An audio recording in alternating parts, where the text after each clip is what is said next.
तो ये जो गिल साहब हैं उनको नेशनल सिक्योरिटी काउंसिल ने डिस्टिंग्विश्ड एक्शन अवार्ड दिया है उनके रोल के लिए। और रोल क्या है उनका? सीज फायर से जुड़ी हुई बातचीत को भारत और पाकिस्तान के बीच उन्होंने इसको कामयाब तरीके से करके दिखाया।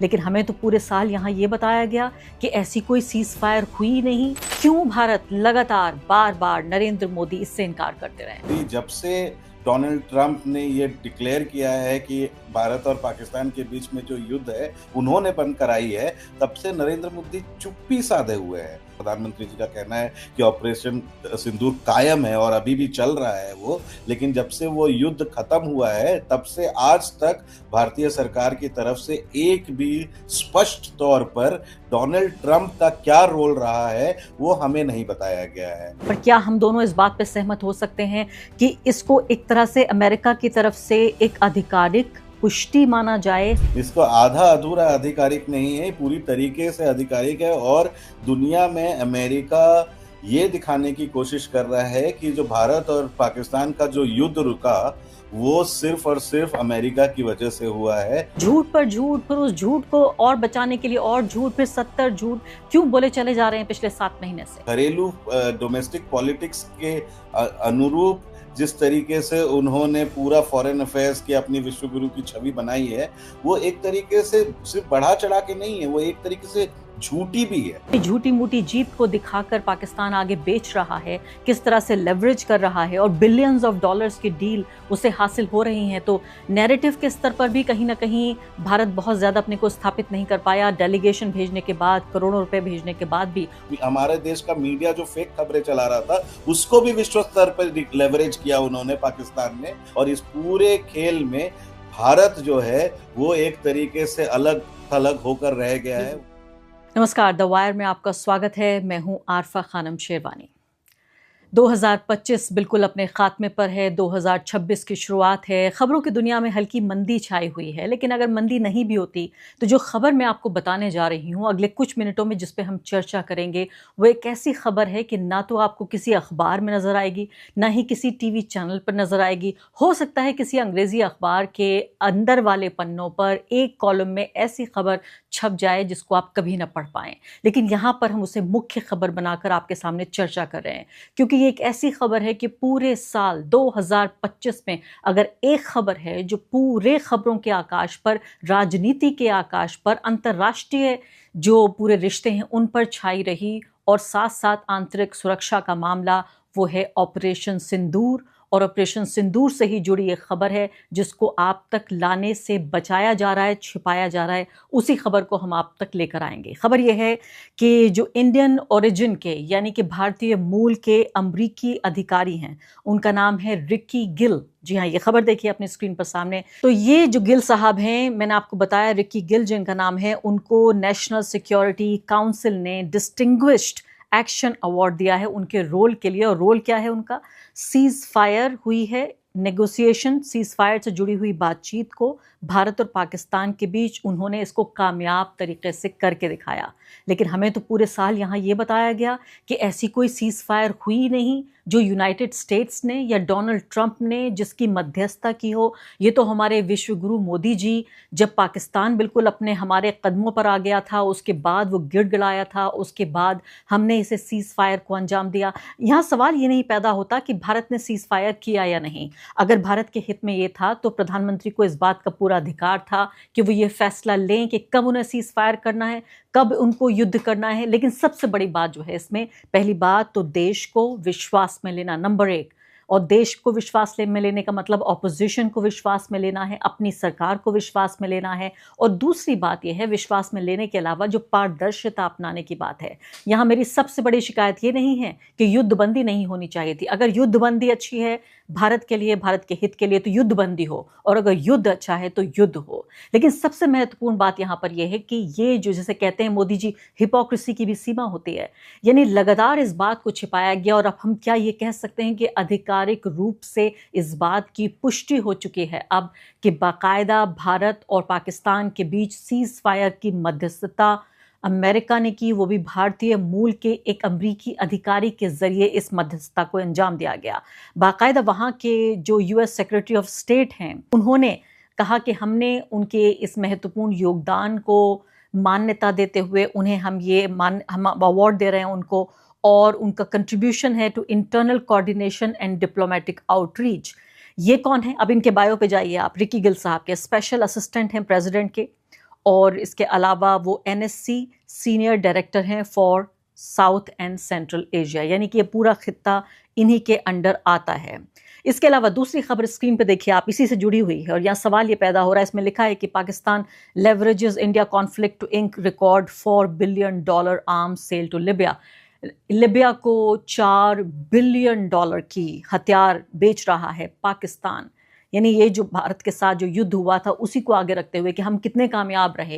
ये पूरे तरीके से मैं कहूँगी ये वाली डील हो या इससे पहले सऊदी अरब के साथ डील है, इसको लेकर पहले भी मैं आपके सामने पेश होती रही हूँ। द वायर भी कार्यक्रम करता रहा है कि कैसे नैरेटिव की जो धरातल है, नैरेटिव की जो ज़मीन है, उस पर कहीं ना कहीं भारत पूरी तरह कामयाब नहीं रहा ऑपरेशन सिंदूर का जो ये पूरा मुद्दा आया उसके बाद से। और इसीलिए पहले सऊदी अरब के साथ डील की गई पाकिस्तान के ज़रिए, और वो डील इतनी, मैं कहूँगी इस तरह की डील थी जिसमें ये कहा गया कि अगर सऊदी अरब पे हमला होता है तो वो पाकिस्तान पे माना जाएगा, और पाकिस्तान पे हमला होता है तो सऊदी अरब पे माना जाएगा। इतनी गहरी साठ गांठ इन दोनों देशों के बीच, और ये लिबिया के साथ दूसरा इन्होंने करार किया है। अब यहाँ पर अखबार जो हैं वो बहुत, मैंने कहा, छोटी छोटी खबरें छाप रहे हैं। मैं उस पर अभी आऊँगी। हमारे साथ मेरे सहयोगी अजय आशीर्वाद इस वक्त मौजूद हैं। राष्ट्रीय अंतर्राष्ट्रीय सभी खबरों पर नज़र रखते हैं। अंतर्राष्ट्रीय पहलू तो अजय मैंने बताया दर्शकों को, और हिंदुस्तान टाइम्स ने एक छोटा सा प्रोफाइल भी उनका किया है कि वो कौन है। तो कह रहे हैं कि सीनियर डायरेक्टर हैं, साउथ और सेंट्रल एशिया के स्पेशल असिस्टेंट हैं,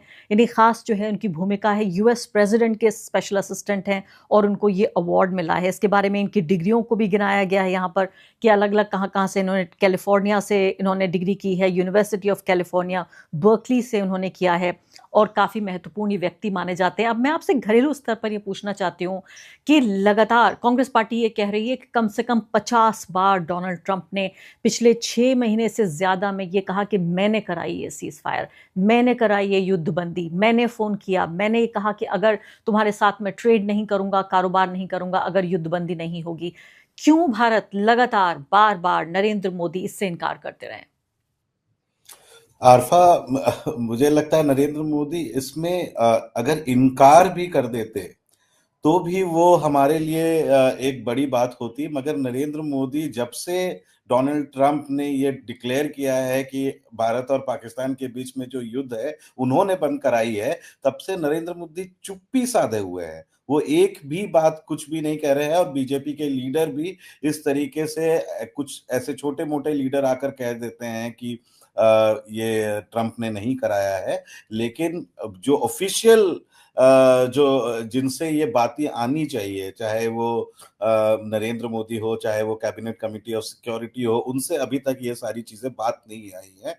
बीच में बस एस जयशंकर के ने एक टेंजेंशियल कमेंट में बस इंडिकेट किया था कि ऐसा हमने किसी को परमिशन नहीं दी कि हमारे भारत और पाकिस्तान के बीच में वो इंटरनल मैटर्स में घुसे।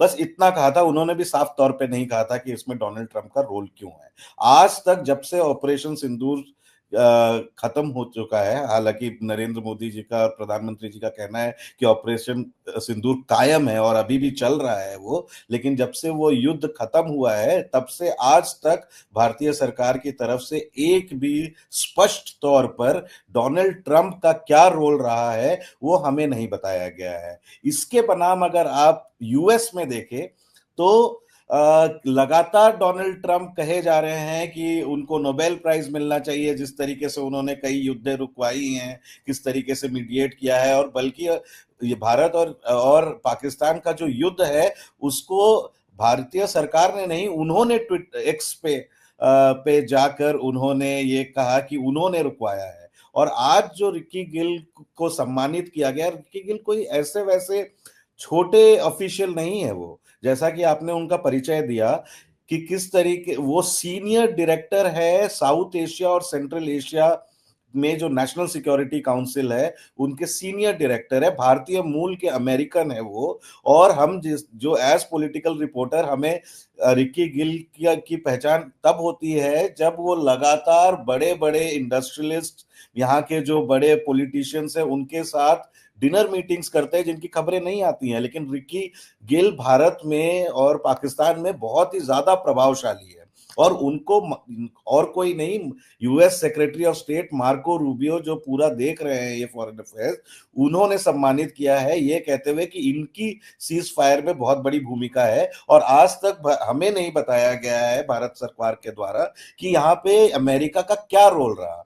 तो ये ट्रांसपेरेंसी तो दूर की बात है, बल्कि ओपेसिटी है, बताया ही नहीं जा रहा है। और ये लगातार जो भारतीय सरकार जिस तरीके से अपना परिचय ग्लोबल स्टेज में देती है, विश्व में देती है, उसके पूरी तरीके से विपरीत राजनीति जो है और राजनीतिक मैसेजिंग जो होती है वो भारत में करती है। यहाँ वो तो अजय, मैं ये आपसे ये जानना चाहती हूँ, पहली बात इससे पहले कि आप आगे बढ़ें अपनी बातचीत में, पहली बात तो ये विदेश मंत्री के स्तर की हम ये कह सकते हैं अवार्ड मिला है, तो कोई ये मामूली बात नहीं है कि किसी गली चौराहे पे अमेरिका के ये अवार्ड दे दिया गया। आप कह रहे हैं बेहद महत्वपूर्ण व्यक्ति हैं, तो क्या आप ये मान रहे हैं यहाँ पर, क्या हम दोनों इस बात पर सहमत हो सकते हैं कि इसको एक तरह से अमेरिका की तरफ से एक आधिकारिक पुष्टि माना जाए? हालांकि खुद जब प्रेसिडेंट बार बार कह रहे हैं तो इससे बड़ी तो कोई आधिकारिक पुष्टि हो नहीं सकती, लेकिन अमेरिकी सरकार की तरफ से, चलिए डोनाल्ड ट्रंप को भी ये मान लिया जाता है कि कभी भी कुछ भी कह देते हैं, बड़े सरफिरे हैं, दीवाने हैं, उनको कुछ पता नहीं है, लेकिन यहाँ बाकायदा सरकारी स्तर पर एक आधिकारिक कार्यक्रम करके उन्हें अवार्ड दिया जा रहा है उनके योगदान के लिए, तो इसको आधिकारिक पुष्टि माने क्या? बिल्कुल आधिकारिक और पूरी तरीके से आधिकारिक, इसको आधा अधूरा आधिकारिक नहीं है, पूरी तरीके से आधिकारिक है। और दुनिया में अमेरिका ये दिखाने की कोशिश कर रहा है कि जो भारत और पाकिस्तान का जो युद्ध रुका वो सिर्फ और सिर्फ अमेरिका की वजह से हुआ है और किसी की वजह से नहीं। और इस भारत इसलिए चुप है क्योंकि अमेरिका का जो ये इंटरवेंशन है उससे नरेंद्र मोदी जी जो हमारे प्रधानमंत्री है, उनकी जो छवि है, एक जो आक्रामक छवि है पाकिस्तान के खिलाफ, वो धूमिल होती है, वो कमजोर नजर आते हैं। और जिस तरीके से एक वॉर हिस्टीरिया उस समय फैलाया गया था कि अगर हम हमारे जो सैन्य बल है वो किसी तरीके आक्रमण कर रहे हैं और आने वाले दिनों में पता नहीं कहाँ उस युद्ध का क्या स्वरूप हो, और अचानक से हमें याद है कि किस तरीके से एब्रप्ट एंड जिसको कहते हैं वो हुआ था, और वो भी ट्रंप ने डिक्लेयर किया था। और कुछ एक दिन के बाद या 2 दिन के बाद आकर नरेंद्र मोदी जी ने युद्ध को विराम नहीं दिया। उन्होंने ये कहा कि ऑपरेशन सिंदूर आगे भी चलेगा, लेकिन अभी हमने स्ट्रेटेजिकली इसे बंद किया है। लेकिन उसके बाद से भी अगर आप देखें तो दिल्ली में चाहे ब्लास्ट हो, चाहे जम्मू एंड कश्मीर में छोटे मोटे जो 2-3 टेररिस्ट इंसिडेंट हुए हैं, उसको भी किसी तरीके से पूरी तरीके से हवा नहीं दी गई, क्योंकि उसमें उसमें भी ये होता है कि जिस तरीके से नरेंद्र मोदी जी ने ये कहा था कि अब पाकिस्तान डरेगा हमारे खिलाफ कुछ करने से, लेकिन उसके बाद भी जो छोटी मोटी घटनाएं हुई हैं उसको डोमेस्टिक इंसिडेंट्स मान लिया गया। उसमें पाकिस्तान के क्या रोल है, हालांकि कुछ रिपोर्ट्स में आए कि इसमें भी हाँ पाकिस्तान के रोल है, लेकिन जी। उसमें क्या पाकिस्तान का रोल है ये सरकार की तरफ से, ना कि पुलिस की तरफ से कोई पुष्टि नहीं की गई है। जी हाँ, लेकिन अजय, इस पूरे मामले को अगर देखें, जो इनकी घरेलू स्तर पर जो एक इमेज क्रिएट की गई है कि एक ऐसा मजबूत प्रधानमंत्री जो डरता नहीं है। नरेंद्र मोदी जब प्रधानमंत्री नहीं थे तब किस तरह से बड़े बड़े दावे करते थे पाकिस्तान को लेकर, भारत की जो पूरी सिक्योरिटी का जो हमारा सिस्टम है उसको लेकर, कि ऐसा मजबूत प्रधानमंत्री कि पूरी दुनिया कांपती है, विश्व गुरु हम बन गए हैं। तो ये इस छवि को नुकसान पहुंचता है। लेकिन अगर मान लेते हैं इसको, अगर एक मासूम तरीके से देखने की कोशिश भी की जाए कि मान लेते हैं अमेरिका ने ये दबाव बनाया या पाकिस्तान ने कहा अमेरिका से दबाव बनाने के लिए कि आप सीज फायर कराइए, हमारा नुकसान हो रहा है, अगर इस तरीके से भी भारत इसको रखने की कोशिश करे कि भाई देश का प्रधानमंत्री है और देश के प्रधानमंत्री भारत के देश के हित को बेहतर तरीके से जानते हैं, युद्धबंदी कोई कायरता की बात नहीं है, युद्ध करना भी बहादुरी की बात है, और जब सही वक्त आए, जब युद्ध को बंद करना भी, युद्ध को विराम करना भी अच्छी बात है। क्या इस तरह से इसको नहीं कहा जा सकता था? झूठ पर झूठ, फिर उस झूठ को और बचाने के लिए और झूठ, फिर 70 झूठ क्यों बोले चले जा रहे हैं पिछले 7 महीने से? बढ़ा चढ़ा कर बोलना, खास करके अपने घरेलू जो राजनीतिक फायदे होते हैं उसको, ये जो एंटी वो अपने आप को चाहे विश्व गुरु मान ले, लेकिन किस तरह जो घरेलू डोमेस्टिक पॉलिटिक्स के अनुरूप जिस तरीके से उन्होंने पूरा फॉरेन अफेयर्स की अपनी विश्व गुरु की छवि बनाई है, वो एक तरीके से सिर्फ बढ़ा चढ़ा के नहीं है, वो एक तरीके से झूठी भी है। वो इसलिए मैं कह रहा हूं, अगर आप ऑपरेशन सिंदूर का ही आप उदाहरण देख ले, अभी मैं कुछ दिनों पहले एक सेमिनार में मणिशंकर अय्यर को सुन रहा था, वो मुंहफट है लेकिन मणिशंकर, लेकिन सीनियर कांग्रेस लीडर है, ग्लोबल पॉलिटिक्स को बहुत बढ़िया समझते हैं, वो आईएफएस ऑफिसर भी रहे हैं, डिप्लोमेट रहे हैं, और उनका सीधा सीधा मानना है कि अगर 6 महीने के बाद ऑपरेशन सिंदूर का क्या हुआ, तो आप देखिए जब युद्ध में विराम लगा, जो डोनाल्ड ट्रंप का कहना है कि उन्होंने विराम लगाई, तो उसके बाद पाकिस्तान किस तरीके से चालाकी से यूनाइटेड नेशन सिक्योरिटी काउंसिल में सबसे पहला पहलगाम अटैक पर कंडेम करने वाला स्टेटमेंट पाकिस्तान ने ड्राफ्ट किया, और ड्राफ्ट करने के बाद उन्होंने चाइना की मदद ली, और यूएन सिक्योरिटी काउंसिल में जो सारे बड़े देश हैं, पांचों देश, उनको सिग्नेटरी बनाया कि, तो जहां यहां भारत कह रहा है कि पाकिस्तान पहलगाम अटैक के पीछे पाकिस्तान का हाथ है, वहीं पाकिस्तान ग्लोबल स्टेज में अपने इस पूरे पहलगाम अटैक को कंडेम करके सारी जो यूनाइटेड नेशन सिक्योरिटी काउंसिल है उसका लेवरेज खुद ले लिया। फिर उसके बाद, और भारत का जो स्टैंड था जिसमें वो पाकिस्तान को ब्लेम कर रहे थे, एक भी देश, चाहे उन्होंने एक पूरा ऑपोजिशन डेलीगेशन भेजा कई सारे कंट्रीज में, और कई सारे कंट्रीज में भेजा, मगर उन्होंने नेपाल नहीं भेजा, बांग्लादेश नहीं भेजा, श्रीलंका नहीं भेजा, और मालदीव्स नहीं, जो अपने पड़ोसी हैं मुल्क जो है, वहां पर भारत ने कोई कोशिश नहीं की। पूरे भारत का जो पोजीशन है उसको किन देशों ने माना? किसी भी देश ने नहीं माना सिवाय दो के। वो देश कौन है? एक है अफगानिस्तान, जो पाकिस्तान के खिलाफ अभी उनका वो है, और दूसरा है इजराइल। और कोई भी बड़ा देश जहां पर ऑपोजिशन के, या जो बाई पार्टीजन डेलीगेशन था, जहां ऑपोजिशन और बीजेपी के लोग दोनों थे, वहां पर उनका वो जाग गए, लेकिन अपना सारा कुछ बताया, लेकिन किसी ने भारत के पोजीशन को नहीं माना।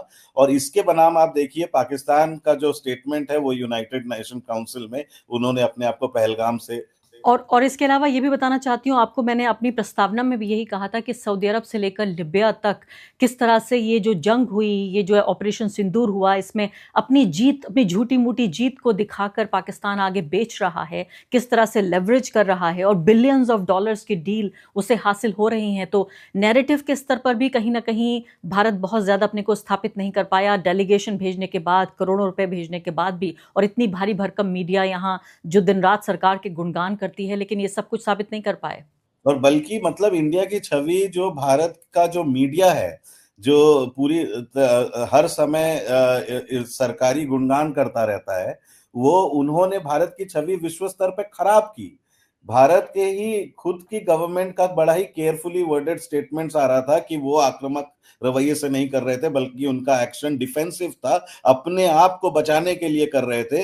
लेकिन भारत की मीडिया जिस तरीके से फेक खबरें चला रही थी उस समय, लगातार वो अपना एक आक्रामक दिशा दिखा रही थी, और कह रही थी, कभी कोई चैनल तो ये कह रहे थे कराची पोर्ट को ले लेंगे, कहीं सारे मिलिट्री बेसिस पे अपना झूठी खबरें जो चला रही थी, उससे भारत की छवि और खराब हुई। और पाकिस्तान में ये जो हमारे देश में जो हमारे देश का मीडिया जो फेक खबरें चला रहा था, उसको भी विश्व स्तर पर लेवरेज किया उन्होंने, पाकिस्तान ने, और फायदा उठाया। जब ये चल रहा था, तो भी आप देखिए यूएस का पाकिस्तान पे इस कदर हाथ है, आशीर्वाद कह सकते हैं, कि जब ऑपरेशन सिंदूर चल रहा था तो आईएमएफ का लोन पाकिस्तान को दिलवा दिया उन्होंने, उनको मिल गया बिना यूएस की स्वीकार्यता के। तो पाकिस्तान को इतना बड़ा लोन नहीं मिल सकता है। चाइना से उनकी रिश्ते ज्यादा अच्छे हो गए, और पहले से ही अच्छे थे और ज्यादा अच्छे हो गए, और इस पूरे खेल में भारत जो है वो एक तरीके से अलग थलग होकर रह गया है। उनके रिश्ते बांग्लादेश के साथ भी अच्छे नहीं है। बिल्कुल अजय, समय मेरे पास समाप्त हो गया है अभी के लिए। फिलहाल आई थिंक मुझे लगता है कि दर्शकों को इतना समझना बेहद ज़रूरी है, और ऐसी भी खबरें जो बिल्कुल मैं कहूँगी आकाश में सूरज जैसी खबरें हैं वो भी देखने को नहीं मिलती।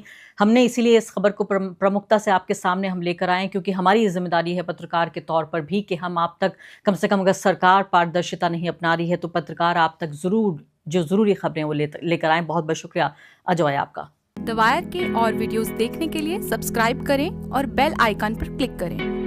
स्वतंत्र पत्रकारिता की आर्थिक मदद करने के लिए डिस्क्रिप्शन में दिए गए लिंक पर जाएं और अपनी राशि चुनें।